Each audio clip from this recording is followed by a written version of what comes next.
Making fight చూస్తే దేవర సినిమాలో mental ఎక్కిపోతుందట. దేవర cinema trailer చూస్తున్న వాళ్ళు ఫినిషింగ్లో ఎన్టీఆర్ షార్క్ని పట్టుకొని మరి అలా గాల్లోకి ఎగిరే సీన్ ఉంది. సో దీన్ని బ్లూ మ్యాట్లోనే చేశారు, కానీ అది మాత్రం నిజంగా గూస్ బంప్స్ తెప్పించే విధంగానే ఉంటుంది. సో ప్రస్తుతం షార్క్ మేకింగ్ ఫైట్కి సంబంధించిన విజువల్స్ చూసి నిజంగానే అందరూ షాక్ అయిపోతున్నారు. కొరటాల శివ అలాగే ఎన్టీఆర్ ఈ ఇద్దరి మధ్య ఉన్నటువంటి బాండింగ్ జనతా గ్యారేజ్తో మంచి అద్భుతమైన హైప్ వచ్చింది. అందుకే తారక్ ఏం చేయగలరు ఏంటనేది కొరటాలకి బాగా తెలుసు.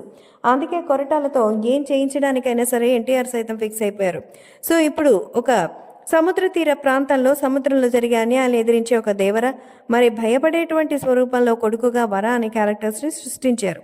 సో ఇందులోనే మిగతా వాళ్ళకి సంబంధించిన స్టోరీస్ని కూడా ఇన్వాల్వ్ చేయడానికి సిద్ధమైనట్టుగా అయితే తెలుస్తోంది. కాబట్టి సోషల్ మీడియాలో ఉన్నంతకాలం ఈ విషయంపై ఒక క్లారిటీ తెచ్చుకొని ఖచ్చితంగా భారీ రేంజ్లో హైప్ వస్తుందని ముందుగానే ఊహించి మేకింగ్ వీడియోని అయితే రిలీజ్ చేశారు. సినిమా 27th సెప్టెంబర్ వస్తున్న నేపథ్యంలో కేవలం కొద్ది రోజుల్లో సినిమా వస్తోంది.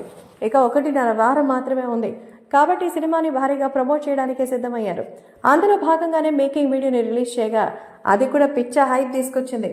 నిజంగా ఎన్టీఆర్ దేవర సినిమాతో అయితే ఖచ్చితంగా భారీ హిట్ కొడతారని, సినిమాలోకి సంబంధించి ఈ scene one of the best highlight అవుతుందని, క్లైమాక్స్లో వచ్చే ఈ సీన్ చూస్తే గూస్ బంప్స్ వస్తాయంటూ అభిమానులు ఒక్కొక్కరు కామెంట్ చేస్తున్నారు.